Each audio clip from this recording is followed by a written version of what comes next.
Greetings and salutations, everyone. I hope everyone is still doing well. How about a midday bonus? Before we jump into this midday bonus, a couple links. As you know, I rely on Patreon, PayPal, and the merch to help the channel to continue to grow and go. Links to Patreon and PayPal are in the description below, merch displayed directly under the video. Also, Dogman Frightening Encounters Volume 1 through 3, the audiobook versions. They were written and researched by Tom Lyons, narrated and produced by me, Jeff Nadolny. Those audiobooks are available on Audible, Amazon, and iTunes, the links to which are also in the description as well.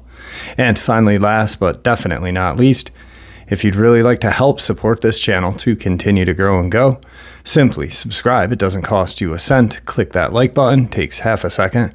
If you don't want to miss out on any of the informative uploads I put out daily, click that bell icon and please leave a comment. Why? Well, because all of these things, they really do help this channel to continue to grow and go. And folks, they matter. Now, everyone, I have taken far too much of your time. Let's get into today's upload, shall we? You know, when we're out in the woods, we seldom are aware of our surroundings, even if we're being hypervigilant. Wild animals, we are in wild animals' homes, and they can sneak upon us at any moment. But what happens when an apex predator, such as a Dogman or Bigfoot, sneaks up on a wild animal? Well, this video clip shows that exact scenario.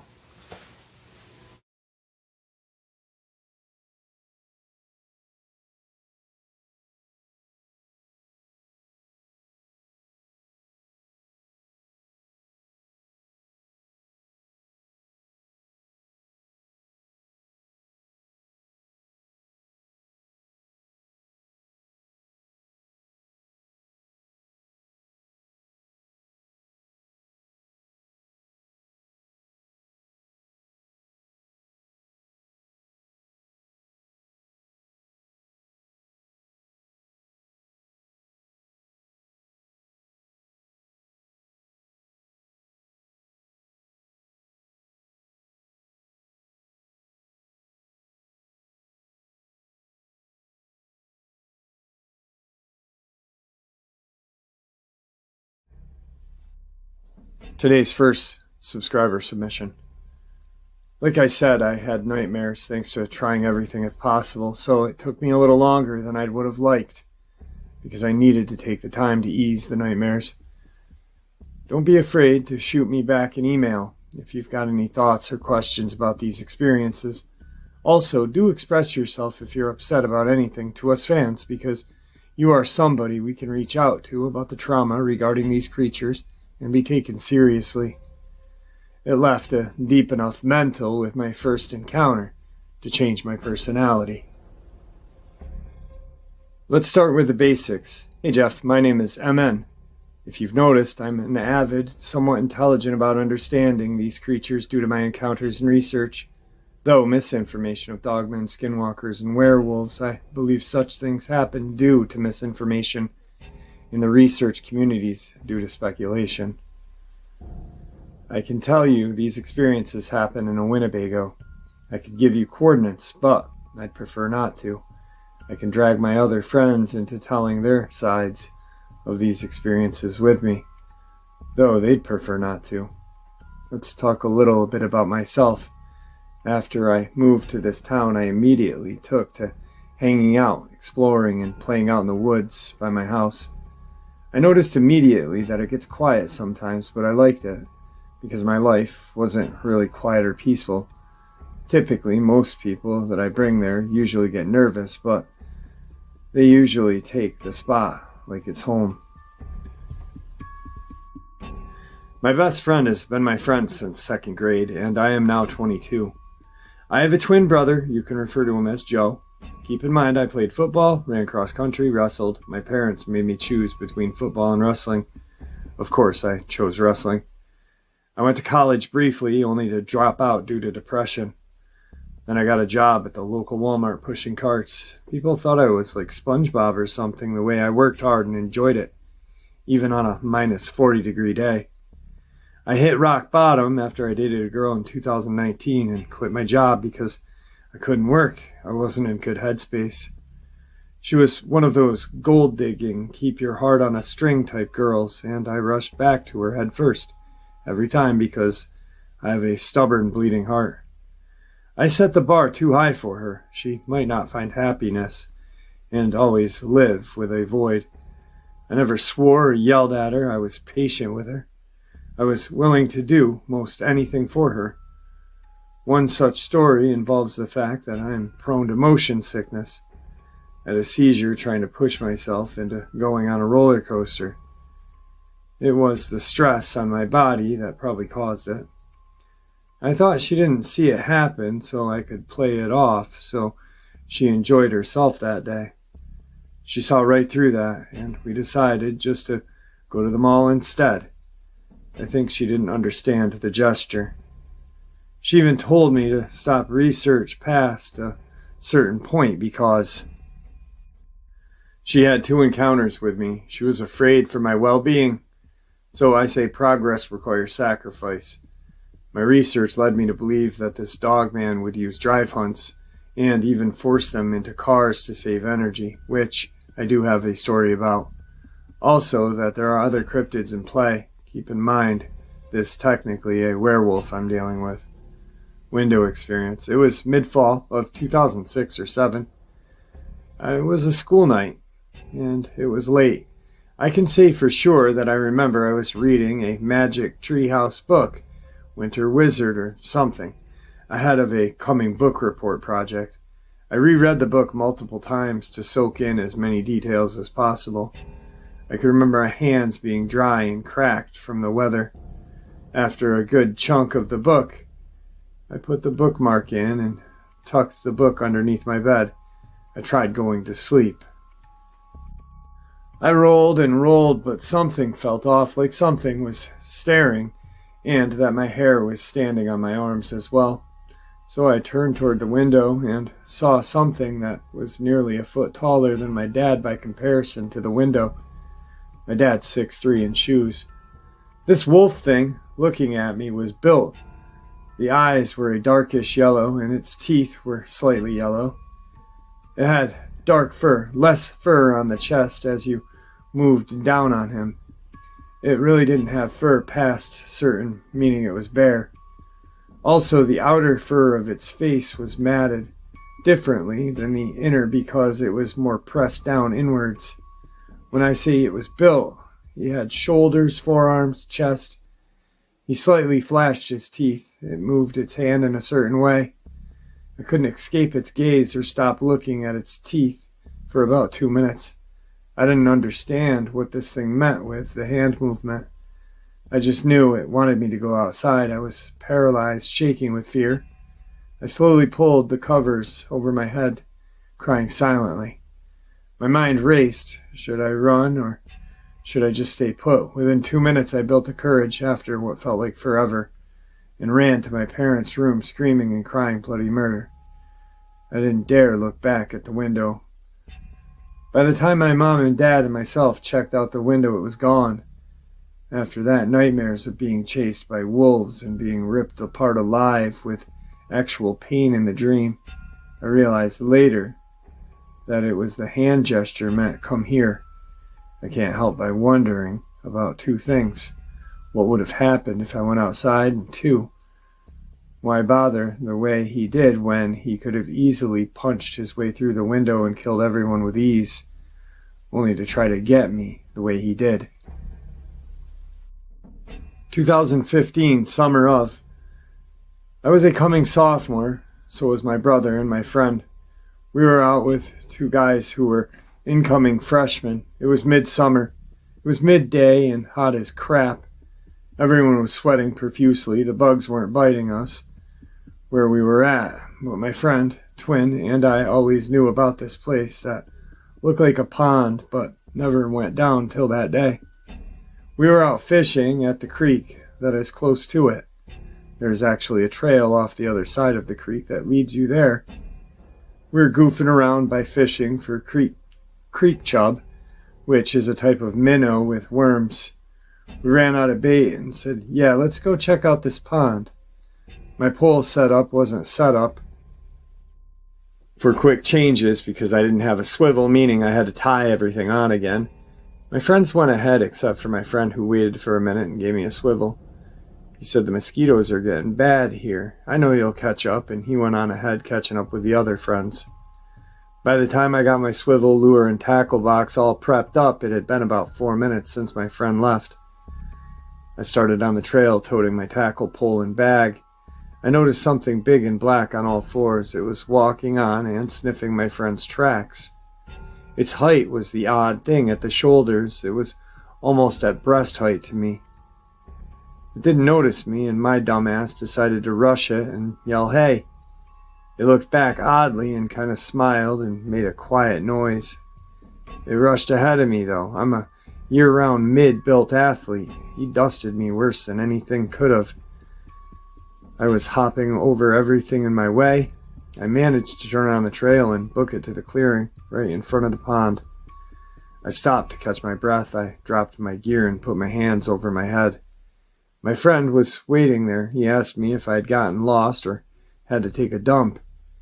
He saw I was a little stressed, and he asked me semi-ironically, did you see a ghost? I said, no, I saw a giant black wolf. He chuckled for about a minute and said, no way, man, not in Illinois.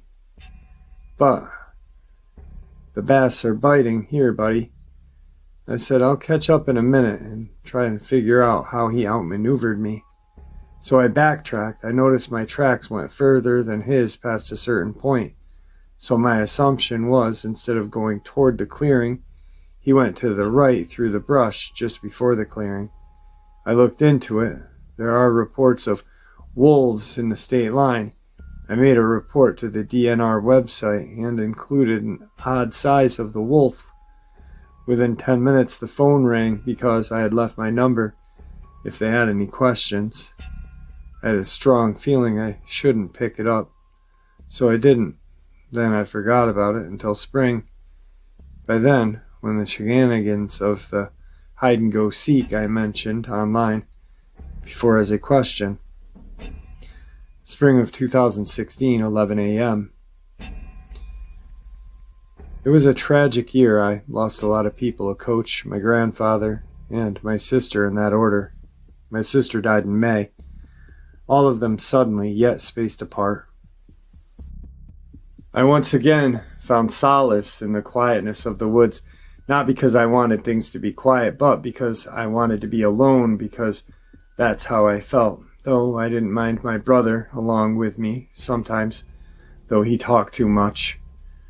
We weren't far from the pond. We went right just before the clearing. We saw it again. We looked at each other again, and we didn't even need to speak. We nodded and just rushed it. The creature moved in such a way past the brambles, the logs, and other debris, with such ease, and all the while giving a smile before it took off. I couldn't help admire the level of grace right then and there. It disappeared past a certain point like a ghost, but me and my brother looked with each other for a while. We split up looking.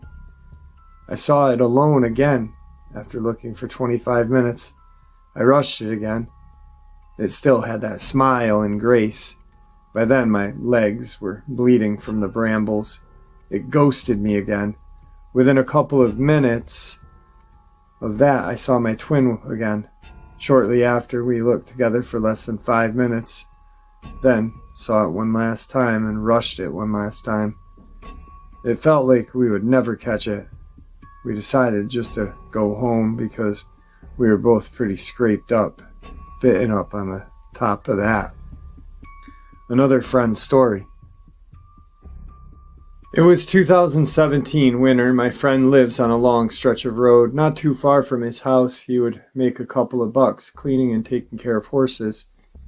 He was headed there late because he had went to college scouting for track during the day.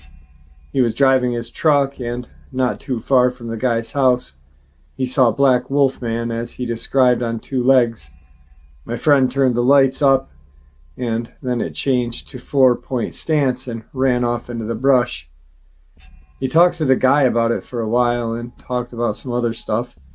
Then something startled the horses. He told my friend to stay behind, and he grabbed his gun and turned out the brights on the porch lights. And they stood there for a while, went back inside, then went out back with the man to take care of the horses. My friend got done, got paid, and got out of there. But he called the guy within 30 minutes to check up on him, and the man said everything was all right. After that, my buddy waited a couple days and decided to tell the wildest guys he knows, so he messaged me. I told him my experiences, and we pushed it off, though the pieces were fitting together. But we continued without looking until that night. We ran into it unintentionally then. Some week during September of 2018, 11 p.m. to 1:30 a.m. My best friend, the guy from the last story, two of his friends, and my twin decided it would be a good idea to play the game called Missing Man. It's a simple look for the missing man in a group as friends in the dark and out in the woods, of course. My best friend only hid the longest, though my senses are sharp to know his exact location while knowing the group's location. For some odd reason, I didn't want no part of this game. I wanted to stay next to my best friend, though. It could give away his position to the group. It was quite probably because I heard footsteps elsewhere.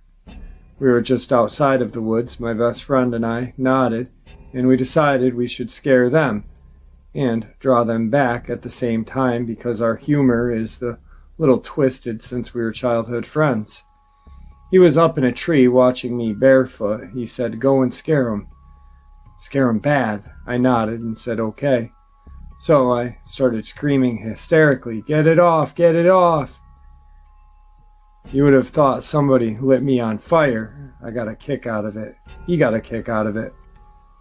They came running back, saying and asking, "What's going on?" I told them I just did it to mess with them. My brother and the two others pushed me to the ground and started roughhousing with me, calling me a a-hole.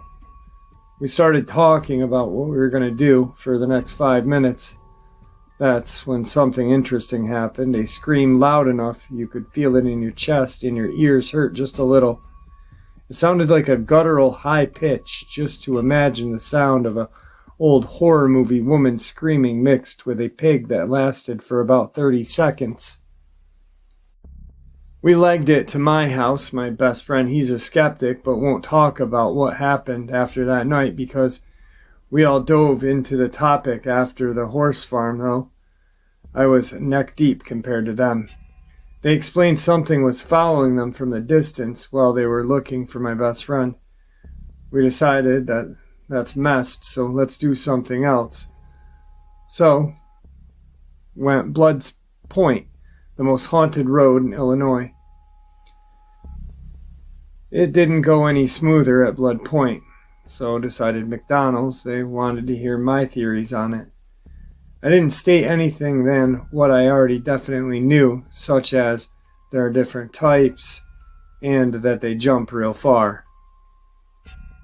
After that, they dropped my twin, my best friend, and I off, but they had to come back because my twin forgot his phone in their car. Sure enough, they saw it running through the park towards the no trespassing sign property. Last week of September of that year was interesting working at Wally World due to the scuffle of people trying to buy last-minute stuff on the weekends. Also, we went looking for it with 5 friends plus my brother. It's just 'cause we were bored. It was drizzling and cold enough for a sweatshirt. It quickly started tailing us as soon as we entered the woods. It came from the side, from the firing range, no trespassing zone. I told them right away that we were being followed. We went toward the highway and the neighborhood fork instead of going straight. We went left on the trail that leads towards the other neighborhood. By the time we were halfway down that trail, we were getting rocks pelted at us. Just before the fork that leads to the island in the corn, I could see these rocks are bigger than my fist. Also, they coming from up and over the tree line. my friend with the horse farm story, nearly got a huge one straight to the head, but it went over less than a couple of feet. This situation had a different type of air to it. We all decided to keep moving to avoid being pelted. There was a moment that I knew something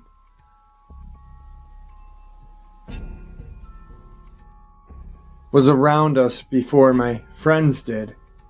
I quickly mentioned that to my friends, and they nodded to that. If I think about it's probably the face, we realized right away the one was trailing us. At this point, most of the decision making was up to me rather than the group. About a minute of walking, the rock stopped, but the one moving was ahead of us, but at an angle and a fair distance. I said, let's shine our brights at them. I had a lantern spotlight with a red lens option. That's about 1200 lumens, and a 2500 lumens hand flashlight. Both are rechargeable, but it's the flashlight that is dangerous because of the settings on it. I took the 2500 and toggled the settings to flash, which is rapid enough to consider a seizure risk. It cut off at an angle, but back the other way, away from us. We kept walking to get to the end of the trail by the neighborhood. When we got there, we were trying to spot what was throwing rocks at us. My friends were panicking just a little bit, but they knew I was calm, so I told them we can cut through the neighborhood to my neighborhood. It'll take longer, or we can cut back and it'll be quicker. Two of my friends were girls.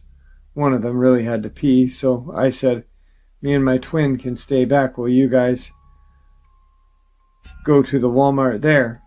She didn't like that one bit because she was concerned. The one cut ahead of us went behind the tree line on the left. She said, Mike, Joe, you realize there are at least two of those things. I responded with a chuckle. There's probably more than that. So we decided to cut back through while shaking a leg to get back because the neighborhood route would be just a little longer. Everyone was huddled, but we shook a leg, but not quite running or jogging pace. The horse guy was screaming the Star-Spangled Banner. The girls were trying to hold on to me. It's one thing that irritates me. I don't like that attention from a girl that's got a boyfriend because I feel like a bad guy. So I told them to move ahead of the group while I trail the group. It was a couple of minutes past the tree line. There was a break in the tree line. But we stopped so I could think clearly and come up with a plan. I said, let's stop, turn off the lights, and be quiet. The group interrupted with protest. My twin said, he's right. Your plan is to shine it when it gets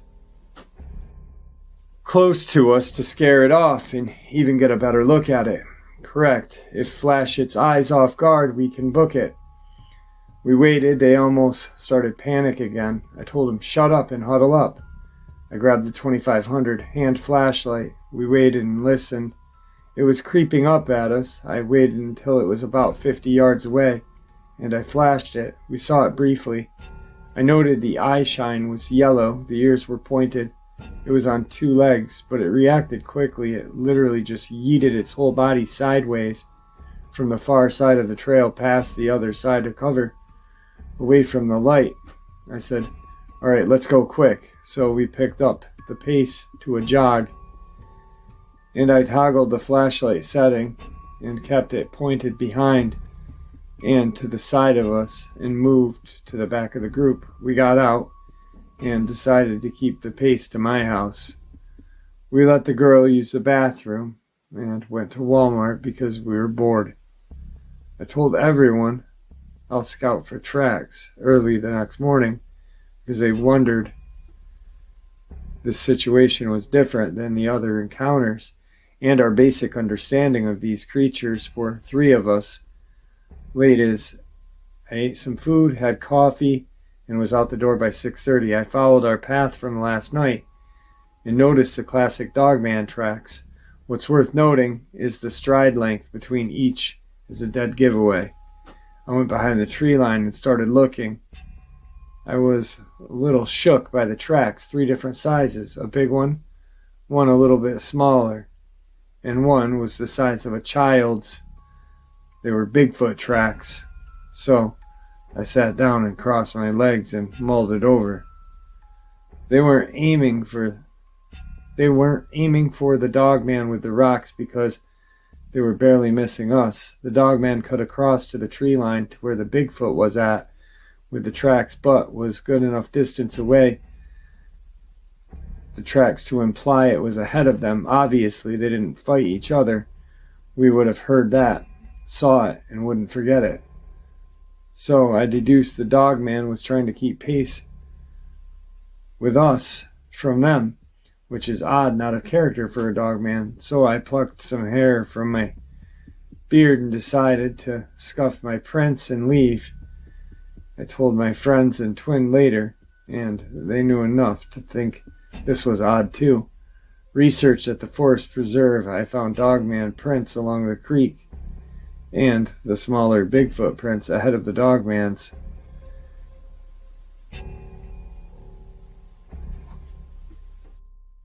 And the bigger foot's print were on the other side, kind of in between, making a choke point with deer prints in between, which of these deer prints passed at an angle due to the weight of it being pressed towards the creek, means it was railed right there by the smaller foot.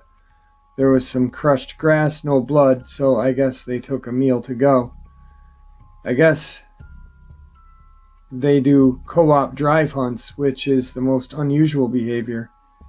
Again, I sat down, crossed my leg, and thought it over while plucking my beard hair for a couple of minutes, and started walking home. The next encounters were brief but resounding, not even a couple of weeks apart. A couple days before that, I was being stalked because I decided to walk through the neighborhood on my way home from work that night, because the weather wasn't gonna stay nice for too long. I felt like I was being watched. It was quiet. My heart rate shot up. I started walking on heels to hear better. I heard something moving alongside of me in the cornfield about 150 yards ahead of the tree line. I didn't pay it any attention and pretended not to notice it because it would have had to go back through the woods because it couldn't cut through the neighborhood.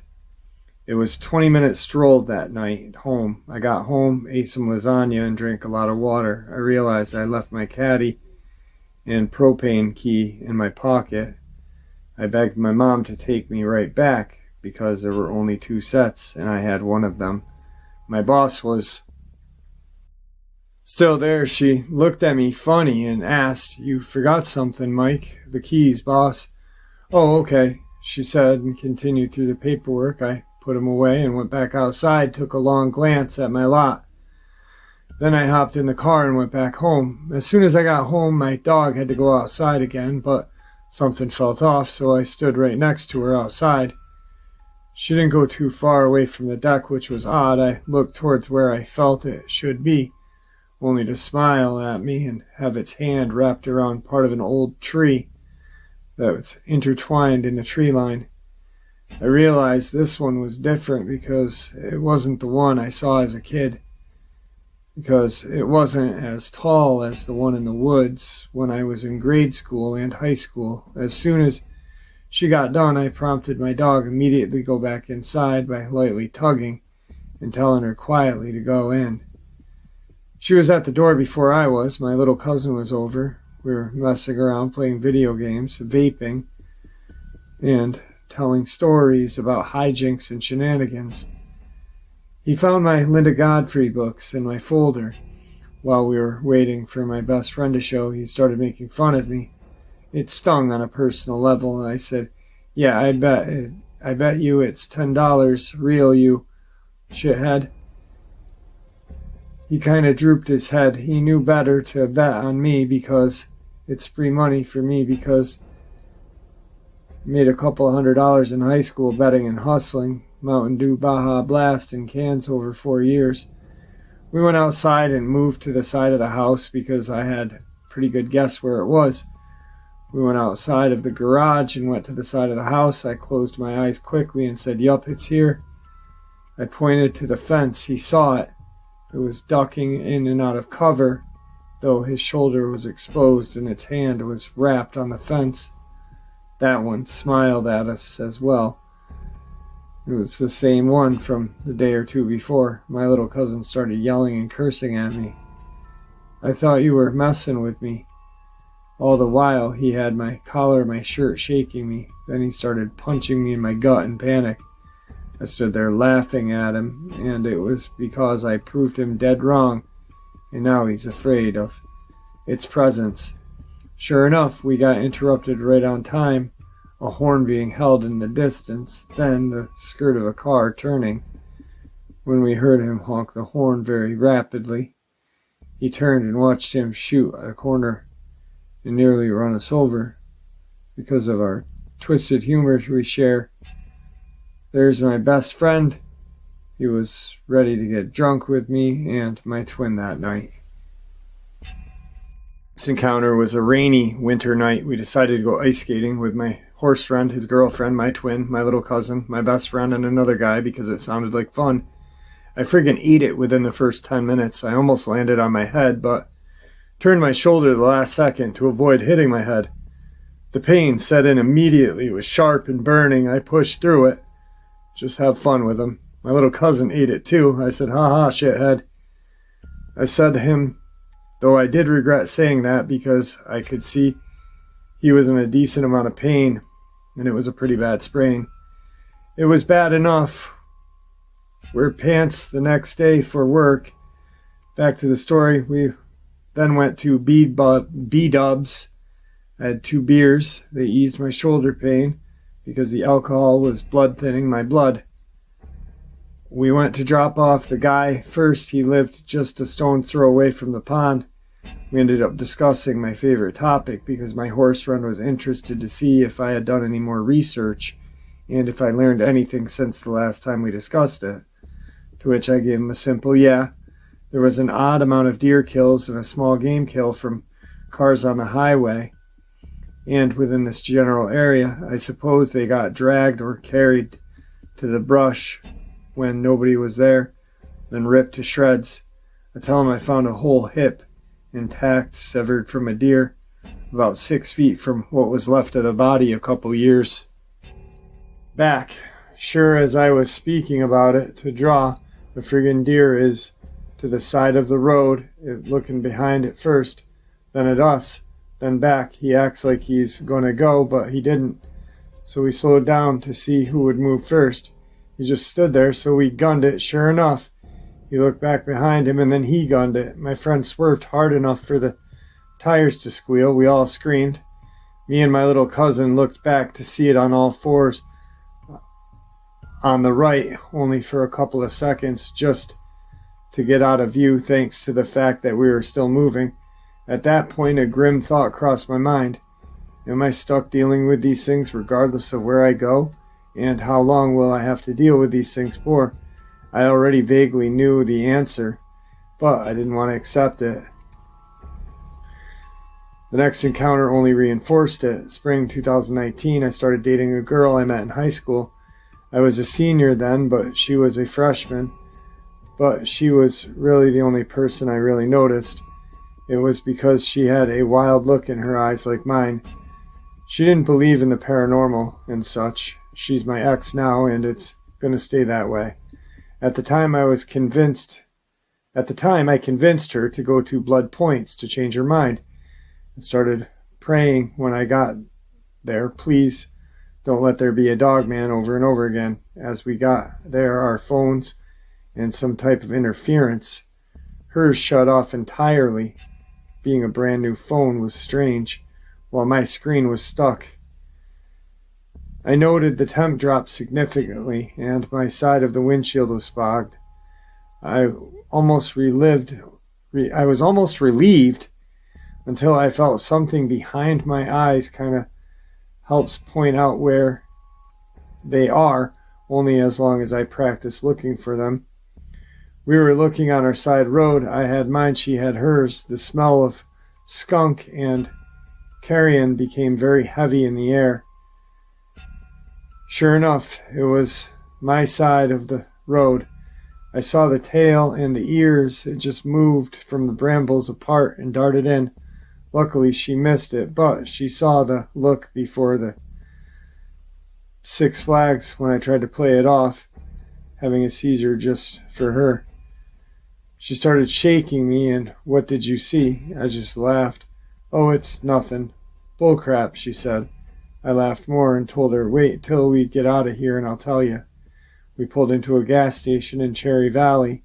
She said, all right, spit it out. I replied, I don't dip anymore. Remember? Ha ha ha, funny. Now, what did you see? You noticed that terrible smell back on the road? She said, yes, I did.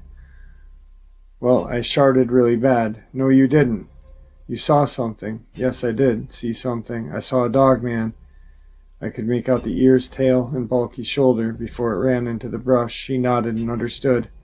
She said the phones were enough to convince me, plus the temp drop of 10 degrees in the car. Oh, you noticed that too? I just saw it and turned off the headlights and smiled at her. The next encounter was about a week or two later. My little cousin wanted to go into the woods, even if he had to go to him by himself, so me and my ex-girlfriend tagged along. I led them towards the trespassing sign and pointed and said, there, just ahead, and to the left about 70 yards. I only had the lantern. The eye shine was yellow, but was kind of peering behind a tree. It disappeared, then moved to another tree that was closer. My little cousin sat down, crisscross, and said, I'm gonna wait. That shithead was definitely my blood, being as stubborn and fearless as me, but my ex wanted to get out of there. So I dragged him by the wrist and said, some other time without her here. He nodded to acknowledge what I said, but instead of keeping its distance, but was closing in on us by moving cover to cover.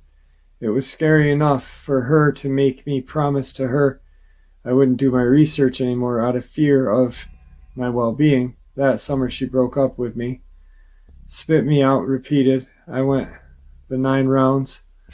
Again, I turned into a booze-fueled, depressed guy that felt like he wouldn't stop falling, but my friends are the ones that saved me from falling. By fall of 2019, I decided it was okay to break that promise because her words couldn't be trusted or taken seriously. She tried here and there to contact me, but I didn't want any part of it until she flattered by saying, "You'll never really did anything wrong to me and only did right." She developed memory problems, but apparently she could only remember me. I nicknamed her Rabbit because you can't help but feel sorry for her, only for her to lead you in circles just to hurt you. Then I decide I'm what she wants in the long run, but not in the short run, so I decided it's okay for me to be selfish. I'm not exactly worried about these creatures. My deduction and Foots the Dogman both passed, though, around the same time. Dogman obviously noticed me and my twin right away. He probably saw me act. We are a little bit different than other humans. It probably gets boring for it and thinks that my twin and I are interesting. I used to play in the woods all the time as kids. There were many times we went alone, but it never made its move on us. It never made its move when I grew older, and though I spent countless hours alone or with a couple of friends year-round, I even passed out drunk once with fresh tracks out there. Okay, so I'm not saying this to be mean or judgmental, because some people have a hard time writing when they're sharing their encounters. Maybe he used talk to text. But, wow, that was hard to read. Pretty much, the guy has had encounters his whole life. The one encounter that really got me was when they were in the woods and they saw Bigfoot and Sasquatch co-hunting together, which was kind of interesting to me because I've never heard of that before. I've heard of them, sharing territory, avoiding each other, but working as a team to hunt is very strange in my eyes. It may happen, and I'm not saying it doesn't, but it's just strange to me. Wow. Anyway, if you guys do send in encounters, please, these are old, and I haven't gone through them in a while. The newer ones I usually do spell check on and go through it a little bit. But if you are going to send encounters to me, please try to do a spell check and, take your time. I don't need your encounter right away. If you want to send them, send them. I love narrating encounters and I love talking to you guys too. But take your time so it's easier for everyone else to understand, because this guy actually has a lot of information that is valid. If he had just kind of slowed it down a little bit, it would have been a little easier to understand. All right, folks, I hope you all enjoyed today's midday bonus as much as I enjoyed sharing it with you. I'd like to thank you all for supporting this channel. It truly does mean the world to me. You guys are amazing, so thank you. Also, please stay safe, happy, healthy. Enjoy the outdoors. I mean, that's what it's there for. It's gorgeous. It's absolutely gorgeous. We've got beautiful lakes. We've got beautiful mountains to be hiked. But please keep an eye on your pets, your children, your loved ones, because these creatures are out there and they are watching us. So we need to keep an eye on ours. God bless you all.